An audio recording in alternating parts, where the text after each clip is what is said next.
एक मरीज आज भी मुझे याद आता है, गर्दन में कोई फोड़ी हुई थी कैंसर की, जिसकी वजह से तकिया पूरा खून से भर जाता था और उसको कई मर्तबा ऑपरेशन किया गया, फिर वापस। लेकिन मसला यह है कि वो बड़ी उम्र का नहीं था, 40 से 42 साल का था। उसकी एक बात मुझे याद आती, जाते ही रोने लगा। सारे लोग रोते हैं बीमारियों में, कहते दुआ कीजिए इससे नजात मिल जाए, दुआ तो करते हैं। मैं इसलिए कह रहा हूं मेरे अजीजों, वहां जाने की एक वजह यह नहीं कि फ्रूट बांट करके फोटो लेने के लिए, इसलिए जाओ कि तुम्हें तुम्हारी सेहत का अंदाजा हो जाए, अल्लाह का शुक्र करने का तुम्हें एहसास पैदा हो जाए। उसकी जगह मैं तो नहीं लेटा हूं, मेरा तो जिस्म सलामत है। और उस आदमी ने मुझसे कहा था कि हजरत मुझे सिर्फ इस बात का दुख होता है कि मैं सर उठा नहीं पाता, जैसे ही सर उठाएंगे ये फोड़ी फिर से खून रसना शुरू कर देती है। कैंसर की फोड़ी है, हिला भी नहीं पाता। इसलिए दुख होता है कि जवानी में मेरे पास अच्छा वक्त था, आज शिद्दत से ख्वाहिश होती है कि अल्लाह की बारगाह में एक सजदा कर लूं, मुझे उसकी मोहलत नहीं है, मैं सजदा करने जैसा भी नहीं रह गया। हमने कहा इशारे से तुम अपनी नमाज पढ़ लो, अल्लाह के यहाँ कबूल है। लेकिन वो कहता है शिद्दत से ख्वाहिश ये है कि पेशानी उसकी रब के हुजूर टेक तो दूं एक बार, मेरी इतनी भी इस्तिताअत नहीं। वो बात मुझे आज तक लगी हुई है। मेरे अजीज़ों, सेहत तुम्हारी इतनी बड़ी नेमत है कि जब ये तुमसे ख़त्म कर ली जाए तो सिवाय काश और पछतावे के कुछ नहीं रहता, हमारे पास कोई चीज़ नहीं रहती। नौजवानों ने इसको हल्के में लिया है, सेहत को बर्बाद करते हैं। और नबी करीम सल्लल्लाहु तआला अलैहि वसल्लम ने तीसरी चीज़ क्या फरमाई? आप सल्लल्लाहु तआला अलैहि वसल्लम फरमाते हैं ग़िना का क़ब्ल फ़क़रिक। आज अल्लाह ने तुम्हें तवंगरी दी है, माल और दौलत अता किया है, तो मोहताजी आने से पहले इस माल की गनीमत को समझो, इस पे अय्याशी मत करो, इसको बर्बाद मत करो। ऐसे मोहताज हो जाओगे कि फिर हमने ऐसे लोगों को भी देखा है जिनके पास थैले भर भर कर पैसे रखने की दास्तानें सुनाई जाती थी, लेकिन आज उनकी हालत यह है कि पड़ोसियों से रोटी मांग कर खाना पड़ता है। ये मैं मुबालगा नहीं कर रहा हूं, देखी हुई बातें हैं। कब तुम्हारी ये तवंगरी, तुम्हारा ये माल जाया हो जाए तुम्हें अंदाजा भी नहीं। साल साल भर में करोड़पति रोड़पति बन जाते हैं।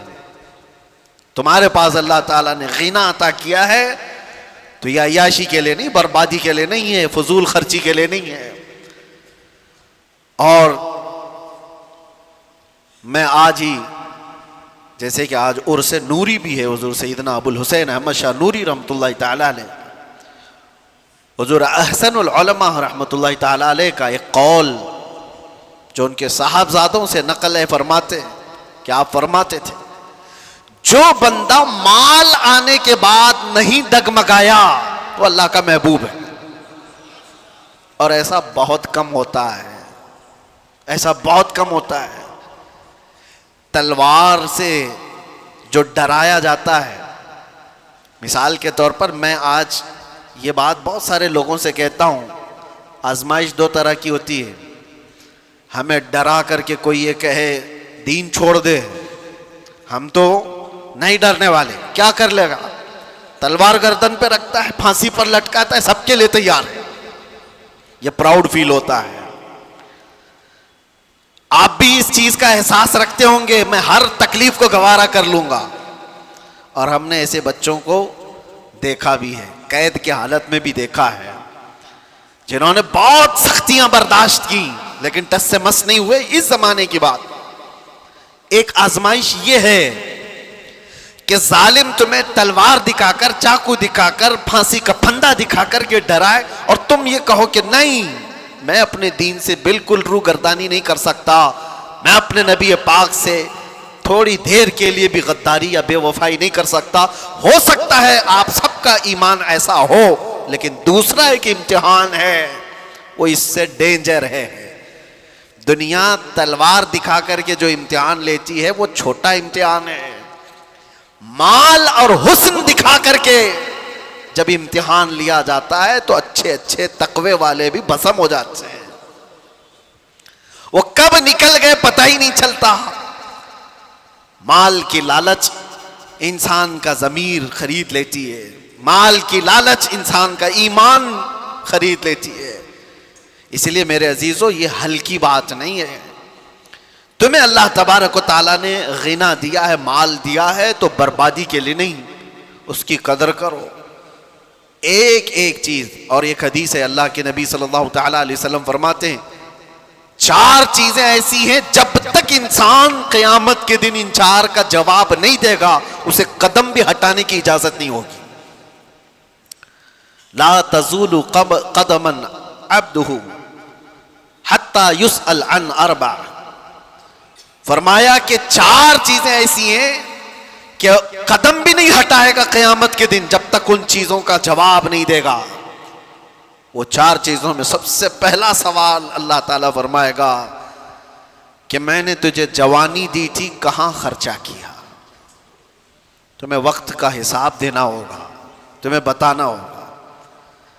और फरमाते हैं तफसीर में मुफस्सिरीन कि सिर्फ एक सवाल के जवाब में कई लोगों के 400 साल लग जाएंगे, 500 साल लग जाएंगे।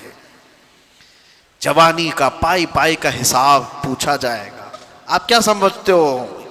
बहुत सारे नौजवान ये समझते हैं कि हमें जो वक्त मिला है यह हमारा गोल्डन एरा है, इसमें अयाशी के लिए हर तरह के सामान हमारे पास है। मौलाना, जब इबादत करने का वक्त आएगा कर लेंगे। बहुत सारे लोग तो ये समझते हैं जब वक्त आएगा तो तौबा भी कर लेंगे, अल्लाह की बारगाह में भी आ जाएंगे। याद रखो, बुढ़ापा सबको नहीं दिया गया है। कितने जनाजे जवानी में चले गए, कितने तो कब्रों में जवानी का शबाब देखने से पहले सो गए। ये सबसे पहला सवाल क़यामत के दिन तुम्हें जवाब देना है, हमें भी देना है। जवानी कहां पर बिताई तुमने? क्या तुम ये जवाब दोगे क़यामत के दिन कि रात भर फेसबुक पर चैटिंग करते हुए गुजारता था, पबजी खेलते हुए गुजारते थे, इंटरनेट की वादियों में भटकते हुए गुजारते थे? बल्कि अब के दौर में तो सवाल और भी सख्त हो गया हम सबके लिए। तुम दीन भी सीख सकते थे इसी मोबाइल से, तुम बहुत कुछ इल्म हासिल कर सकते थे इसी जरिए से, और तुमने इस सारी चीजों को सिर्फ अपने तफरीह के लिए, अपनी तबीयत की खुशी के लिए इस्तेमाल किया, उसके अलावा कुछ नहीं। मुझे बताओ, घंटों रील देखने से तुम्हारे क्या चीज में इजाफा हुआ? सिर्फ इंटरटेनमेंट। और जिंदगी अगर इंटरटेनमेंट के लिए किसी ने समझा है तो सबसे ज्यादा खसारे में है। और इसी को कुरान पाक इरशाद फरमाता है, वल अस्र इन्नल इंसान लफी खुस्र। जमाने की कसम, इंसान बड़े खसारे में है। इस आयत की तशरीह बहुत हो चुकी है, मुफस्सिरीन ने इतनी तफसीर की है कि जमाने की कसम अल्लाह ताला फरमाता है कि इंसान खसारे में, वो इंसान खसारे में है जिसने जमाने को नहीं पहचाना, ये वक्त की कदर नहीं किया। एक बात मैं आपको बताऊं, बहुत बड़े मुहद्दिस जलील हैं अल्लामा इब्ने जौजी रहमतुल्लाह तआला, फरमाते मैं अपनी इन 2 उंगलियों से 2000 जिल्दों की किताबें लिख चुका। कितनी? 2000 जिल्दें किताबें लिख चुका। 1 लाख लोग उनके हाथ पर इस्लाम कबूल कर चुके, और कई लाख लोग उनकी बातों पर तौबा कर चुके।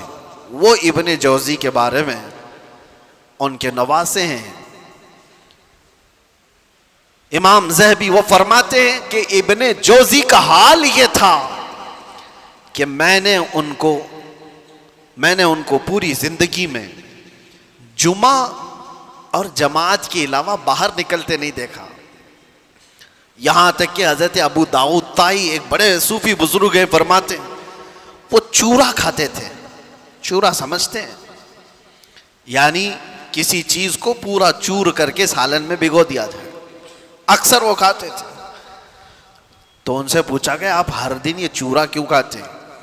तवज्जो, इमाम इब्ने दाऊद ताई फरमाते हैं इसलिए कि रोटी खाने में जितना वक्त लगता है उतने वक्त में मैं चूरा खाकर 40 आयतें पढ़ लेता हूं, मैं वक्त बचाता हूं। वो लोग रोटी में वक्त बचाने वाले लोग थे। मियां रोटी खाने में कौन सा ज्यादा वक्त लगता है, आप तो इसको ताज्जुब से समझेंगे, लेकिन वो सूफिया थे, इतना वक्त भी जाया ना हो। एक बुजुर्ग हैं, अपने मुरीदीन के साथ बैठे हुए थे, अचानक वजू की हाजत हुई, बहुत करीब ही वजू का इंतजाम था, लेकिन आप वहीं बैठकर तयम्मुम करने लगे। तयम्मुम जानते हैं, पानी ना मिले तो उसके बदले में, वजू के बदले में तयम्मुम होता है। तयम्मुम क्या होता है? दोनों हाथों को जमीन पर मारा, चेहरे पर मसा किया, फिर दोनों हाथों को जमीन पर मारा और हाथों को मसा किया। ये वजू के कायम मकाम हो गया, वजू के बराबर हो गया। तयम्मुम कहां किया जाता है? जब पानी नहीं मिलता।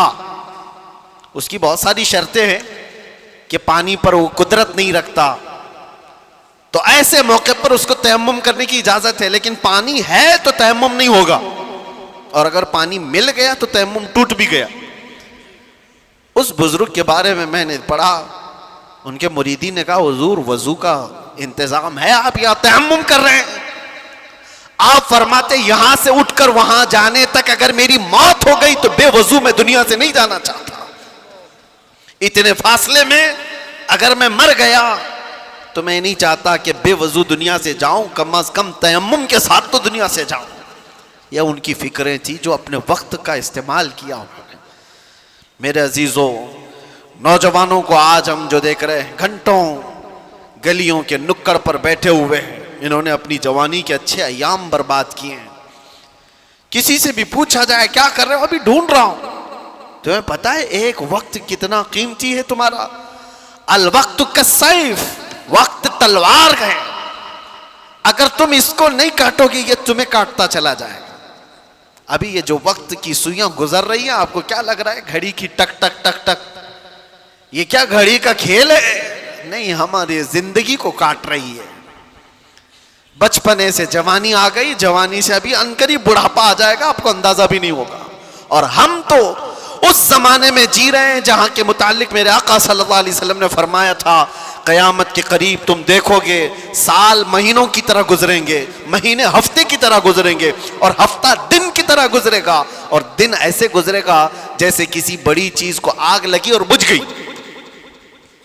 क्या ये देख रहे हैं कि नहीं आप? आज साल महीनों की तरह गुजरते चले गए। रमजान अभी गुजारा था और रमजान आने के इंतजार में है।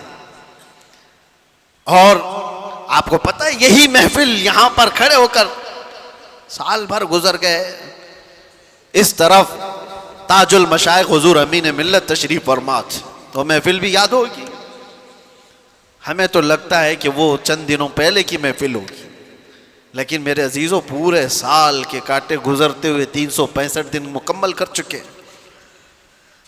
दिन इसी तरह से काटते हुए हमारी जिंदगी को जा रहे हैं, और अचानक वो दिन आएगा जब मलकुल मौत तुम्हारे घर पर दस्तक दे चुका होगा। और फिर जानते हो क़यामत के दिन एक सवाल होगा, जिन्होंने अपने दिन बर्बाद किए, वक्त ज़ाय किए।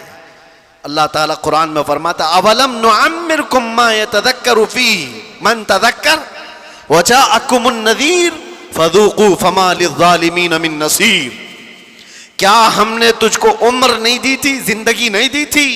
इतनी जिंदगी मैंने तुमको नहीं दिया कि जिसमें तू नसीहत हासिल कर सकता था?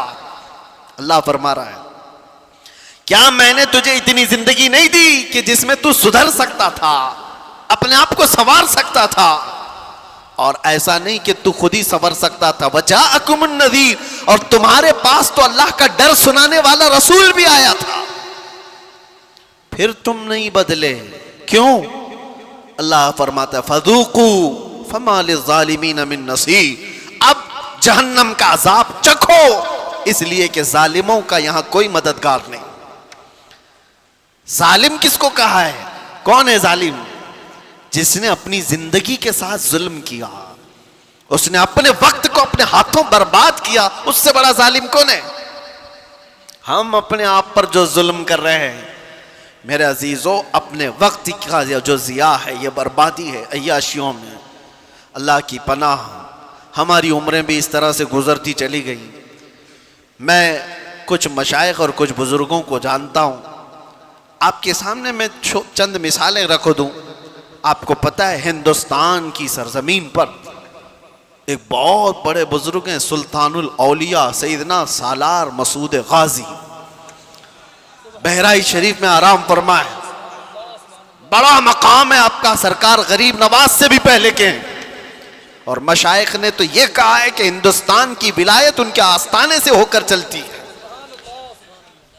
औलिया के सरदार गरीब नवाज रज़ियल्लाहु ताला अन्हु से भी तकरीबन 200 साल पहले के सालार मसूद गाजी। ये बात उनकी मैं क्यों कह रहा हूं? इतना बड़ा मकाम औलिया की जमात में आपने हासिल कर लिया, लेकिन जानते हो आप, सालार मसूद गाजी की उम्र इंतकाल के वक्त 19 बरस की थी। वो सिर्फ 19 साल के थे। 19 साल के नौजवान को सुल्तानुल औलिया का लक़ब मिला। जिंदगी कैसी गुजारी! 19 साल में तो जवान यहां अभी ऐसे लगते हैं जैसे अभी दूध छोड़ा हुआ है, इसे कुछ खबर नहीं। और आपको पता है हिंदुस्तान की सरजमीन पर सबसे पहला लश्कर लेकर आने वाला मोहम्मद बिन कासिम किस लिए आया था? 10,000 का लश्कर लेकर सिर्फ इस्लामी बहनों की इज्जत बचाने के लिए आया था। राजा ताहिर सिंह एक जालिम बादशाह था, उसके गुंडों ने कुछ औरतों को कब्जा में लिया और उनका माल लूट लिया था। उन औरतों ने आवाज लगाई थी कि है कोई हमारा भाई जो हमारी मदद करे हिंदुस्तान से। तो उस वक्त कुछ अरब के ताजिर यहां पर तिजारत के लिए आए थे। उन्होंने ये मामला देखा तो वापस जाकर उस वक्त गवर्नर जो उस वक्त था हज्जाज बिन यूसुफ, उसके जमाने में वो लोग वाकया सुना रहे थे। तो उसी वाकया सुनाने के दौरान दरबार में ये नौजवान मोहम्मद बिन कासिम जो भतीजा है गवर्नर का, गुजर रहा था। सुनकर उसे बड़ा शौक हुआ। फिर अपने चचा से कहा, चचा जान मुझे इजाजत दे, मैं हिंदुस्तान जाता हूं। कहा तूने देखा हिंदुस्तान? तकरीबन 4000 किलोमीटर दूर हिंद की वादियां देखा नहीं? उसने कहा अल्लाह की मदद आएगी, मैं लश्कर लेकर जाऊंगा। और वो आया भी। और उसके बाद राजा दाहिर सिंह को उसने मुखातब करके कहा था, मोहम्मद अरबी के शेर हैं हम और हम मुकाबले के लिए आए हैं। उसके बाद 3 दिन की लड़ाई के बाद गुंडे भी, राजा भी सब तितर बितर हो गए। उस मोहम्मद बिन कासिम ने पहली बार परचम इस्लाम लहराया था। और हमारी नहीं, पंडितों की लिखी हुई किताबों में भी मोहम्मद बिन कासिम की तारीफ ऐसी लिखी गई है कि हमने किसी ऐसे जर्नेल को नहीं देखा जितने इंसाफ के साथ मोहम्मद बिन कासिम ने अपना परचम लहराया था। किसी पर जुल्म नहीं किया, मोहब्बतों के साथ लोगों में ईमान की दावत दी।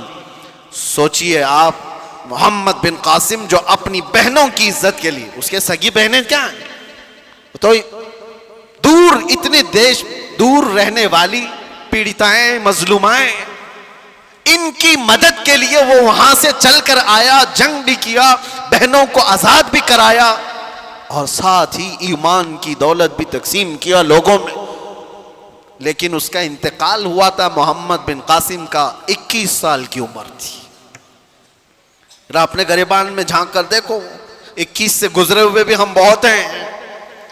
21 साल की जवानी में जो इतना बड़ा कदम उठाकर आया हो, उसके पास वक्त की कदर और कीमत थी। ये वो लोग हैं जिन्होंने दुनिया में तारीख रकम कर दी। 21 साल में वो तो दुनिया से जा चुका। मेरे अजीजों, मोहम्मद बिन कासिम अपनी बहनों की, और वो भी सगी नहीं, आहो बुका को सुनकर बर्दाश्त ना कर सका और वहां से आ गया। यहां पड़ोस की बहनों की इज्जत लूटी जाती है, किसी के कानों पे कुछ नहीं होता। क्यों? सेल्फिश हो गए, हमें कोई चीज जगाती नहीं है। नौजवानों, आज तो हालात ये है कि हमें ये तो पता होता है किसके घर की बेटी भाग गई, लेकिन ये नहीं पता होता कि किसके घर में भूखा सो रहे लोग, किसका बाप अपनी बेटी की शादी के लिए तरस रहा है, ये खबर कहां होती है। नौजवानों ने अपनी जिंदगियां किस लिए रखी हैं। मैं मोहम्मद बिन कासिम की बात आई है तो आपसे कह रहा हूं, अरे 21 साल की जवानी में तुम तो आज बाइक राइडिंग के लिए इस्तेमाल कर लेते हो, और अक्सर तो ऐसे कि इन नौजवानों ने सिर्फ फैशन के लिए जवानी को इस्तेमाल करना शुरू किया। मेरे उस्ताद गिरामी फरमाया करते कि हुजूर सरकार मुफ्ती आजम हिंद रदी अल्लाह तआला, आपकी उम्र 90 साल के ऊपर हो चुकी थी। हुजूर मेरे उस्ताद अल्लामा बहाउल मुस्तफ़ा साहब अदाम अल्लाह इक़बाल फरमाते, सरकार मुफ्ती आजम हिंद रहमतुल्लाह तआला अलैह के पास हम बैठते 90 साल की उम्र में। वो कहते थे कि मुझे पता ही नहीं चला मेरी जवानी कब आई और कब गई। ये बात वो बंदा कह सकता है जिसने जवानी के मजे नहीं चखे हों। ये वो कह सकता है जिसने जवानी के अंगारों से लुत्फ ना उठाया हो। वो फरमाते मुझे खबर ही नहीं कि कब जवानी आई और कब चली गई। बुढ़ापे में लोग सुधर जाते, मस्जिदों की तरफ आ जाते, ये अलग मसला है, लेकिन जवानी के वक्त कोई ये कहे मुझे खबर ही नहीं हुई जवानी की, वो बहुत अजीम लोग हैं। मेरे अजीज़ों, नौजवानी जो अल्लाह के नबी सल्लल्लाहु अलैहि वसल्लम ने तुम्हें फरमाया गनीमत जानो बुढ़ापा आने से पहले, सेहत को गनीमत जानो तुम्हारी बीमारी से पहले, अपनी तमंगरी को, अपनी मालदारी को गनीमत जानो भिखारी होने से पहले, मोहताजी आने से पहले, फक्र आने से पहले। और हुजूर पाक सल्लल्लाहु तआला अलैहि वसल्लम ने यह भी फरमाया वक्त को गनीमत जानो कब्ल फिराग का, यानी तुम्हारे पास आज जो वक्त, आज अल-फिरागतु कब्ल मशगूलियत, यानी तुम्हारे मशगूल होने से पहले किसी चीज में तुमको ऐसा बिजी कर दिया जाएगा कि तुम्हें खबर भी नहीं होगी। आज खाली वक्त है तो उसमें कुछ कर जाओ। जिक्र और अज़कार की ये जो महफिलें हैं, ये इन्वेस्टमेंट है तुम्हारा। बाद में शायद हो सकता है किसी ऐसी चीज में लग गए, वक्त ही नहीं मिलता। कितने ऐसे लोग हैं, मैं आपको बताऊं, सैयदना यहया अलैहिस्सलाम, अल्लाह के नबी आधी रोटी खाते थे रोजाना और रात भर खड़े होते थे, रात भर इबादत करते थे। एक दिन आप खाना खा रहे थे तो आधी रोटी से ज्यादा पौनी रोटी खा लिया, पूरी नहीं, पाव और ज्यादा खा लिया। रात को जब इबादत के लिए खड़े हुए तो आधी रात को आपको नींद आने लगी और आप सो गए। फजर में उठे तो रब तबारक व तआला की तरफ से निदा आई, ऐ यहया, पाव रोटी ने तुझको मुझसे दूर कर दिया। आधी खाते थे और पूरी रात खड़े होकर मुझसे मुनाजात करते थे, ज्यादा रोटी ने तुम्हें थका दिया या फिर सुला दिया। मैं आज ये कह रहा हूं, कितने ऐसे नौजवान जो हमारे साथ मुसलसल पाबंद सलात थे, नमाजें पढ़ते थे, कुछ ऐसे अयाम आए कि वो दिखते ही नहीं। फिर वो महफिलों में भी सहरे महफिल बैठने वाले हाजिर बाश लोग, पूछा गया कहाँ हो, दिखते ही नहीं। कहा क्या करूं, जॉब से टाइम ही नहीं मिलता, क्या करूं, बिजनेस ऐसा हो गया है कि वक्त ही नहीं मिलता। इसीलिए अल्लाह के नबी सल्लल्लाहु अलैहि वसल्लम ने फरमाया तुम्हारे पास जो आज वक्त है, तुम्हारे मशगूल होने से पहले इसको गनीमत जानो। कभी कभार बंदा ऐसी चीज में मशगूल हो जाता है कि उसे कुछ नहीं हासिल करने को मिलता। और वो नौजवान जो अभी शादी से पहले के हैं, क्या जिम्मेदारियां हैं तुम्हारे ऊपर, शादी हो जाने दो फिर देखो क्या क्या चीजें अचानक सर पर पड़ जाती।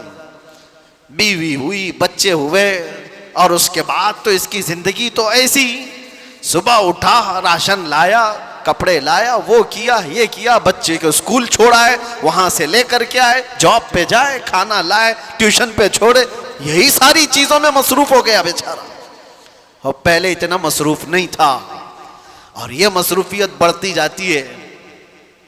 तिजारत में जब कोई कदम रखता है, मैं नहीं कहता कि तिजारत हलाल नहीं, बहुत अच्छी चीज है, लेकिन आदमी को यह हमेशा याद रखना चाहिए जैसी वो कदम आगे बढ़ाता जाता है, उसका जो खाली वक्त अल्लाह ने दिया था वो अब मशगूल होता चला जाएगा।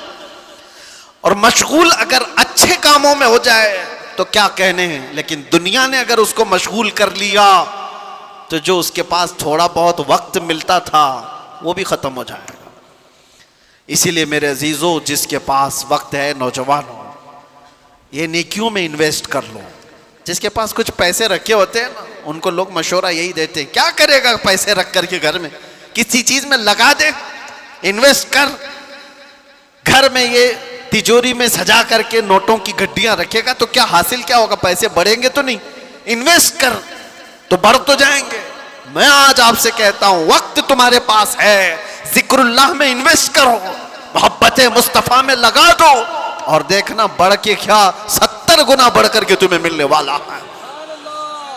बढ़ करके ऐसा मिलेगा मेरे अजीजों, दुनिया में छाप छोड़ करके जाओगे। आखिरी चीज मेरे आका सल्लल्लाहु अलैहि वसल्लम ने जो फरमाया, 5 चीजें फरमाई, इग़्तनिम खम्सन क़ब्ल खम्सिन, 5 चीजों को गनीमत जानो, 5 चीजों के आने से पहले। उसमें 5वीं है, हुजूर फरमाते हैं, अपनी जो जिंदगी है जैसी तैसी जो भी है, इग़्तनिम हयातक क़ब्ल मौतिक, मरने से पहले ये जिंदगी को ही गनीमत जान लो। मर जाने के बाद फिर ये चीज वापस नहीं आती। आज हम जिंदा हैं, एक दूसरे को देख रहे हैं, सुन रहे हैं, तुम्हारे हाथ उठ सकते हैं, पैर चल सकते हैं, तुम्हारी जुबान चल सकती है जिक्र इलाही में। जिस दिन रूह कब्ज कर ली गई और अचानक इस दुनिया से दूसरी दुनिया की तरफ रुखसत हुए, ना कोई अमल, ना कोई बातचीत, कुछ भी नहीं। मैं आपको बताऊं, अभी हफ्ता नहीं गुजरा होगा, हमारे पास हमारे मुहिब्बे गिरामी बड़े पुराने हमारे ताल्लुकात में थे, हज़रत हाफिज कारी खुर्शीद साहब, अल्लाह उनकी मग़फ़िरत फरमाया।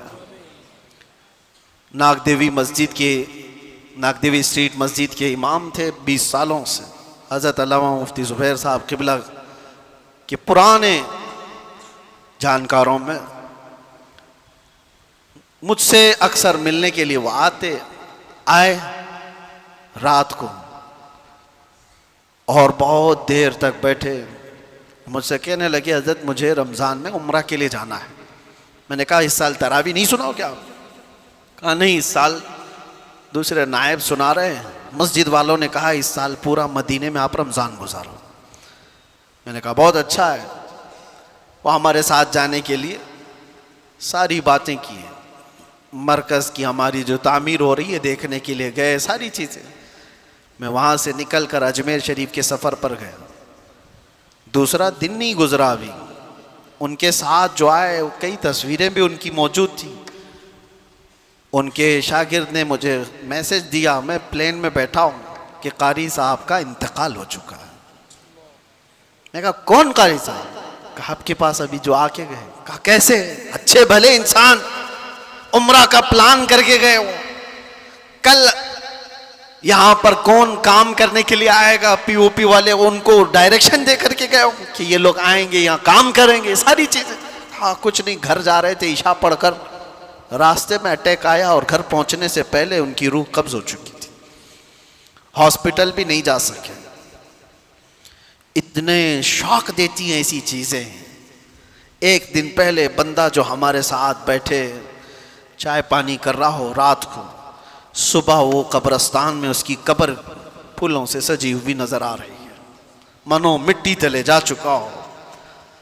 दिल को दहला देने वाली चीजें। इसीलिए अल्लाह के नबी सल्लल्लाहु अलैहि वसल्लम ने फरमाया, मौत तुम्हारे लिए नसीहत करती है। ए नौजवानों, जनाजे उठा करके कह लगाते हुए मत जाओ, कब्रस्तानों में हंसी मजाक करके मत आओ। वो सब तुम्हें नसीहत कर रहे हैं, वास कर रहे हैं, हम जा चुके, तुम्हारा नंबर है, तुम आने वाले हो। इसीलिए कहा गया ना, जनाजे को सबसे आगे रखा जाए, चलने वाले सबसे पीछे चलें। क्यों?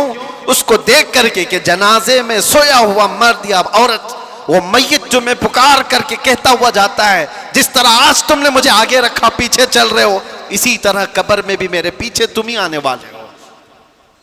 हम सब उसी मंजिल के मुसाफिर हैं। अल्लाह के नबी सल्लल्लाहु अलैहि वसल्लम ने क्या फरमाया? इग़्तनिम खमसन क़ब्ल खमसिन, 5 चीजों को 5 चीजों से पहले गनीमत जानो। उसमें 5वीं चीज हुजूर फरमाते हैं, अपनी जिंदगी को मौत से पहले गनीमत जानो। एक एक वक्त तुम्हारे पास जो गुजरता जा रहा है, अफसोस और पछतावे का ना हो। मौत के वक्त हज़रत सुफियान सौरी रदी अल्लाह ताला अन्हु मशहूर बुजुर्ग हैं, फरमाते हैं एक जनाजा जा रहा था, उसमें एक बच्ची साथ में जा रही थी, उसके बाप का जनाजा था, रोती हुई जा रही थी, बहुत रोती हुई जा रही थी। देखा वो क्या कह रही थी, हज़रत सुफियान सौरी देखते हैं 8 साल की बच्ची है, वो ये कहती जा रही है कि बाबा आज हमारे घर पर बड़ी मुसीबत आई, ऐसी मुसीबत कभी आई नहीं थी। तो उन्होंने उस बच्ची से रोक करके कहा, बेटा तुम्हारे घर पर नहीं, जो तेरे बाप पर आई है ना मौत, इससे बड़ी कभी आ नहीं सकती, वो सबसे बड़ी है। तुम तो दूसरे दिन नॉर्मल हो जाओगे, खाने पीने लग जाओगे, जिस पर मौत आई है वो सबसे बड़ी आजमाइश है उसके लिए। तू ये नहीं जानती कि तेरे बाप पर जो आई है वो सबसे बड़ी है। उसके बाद उस बाप को जनाजा ले जा करके दफन कर दिया गया।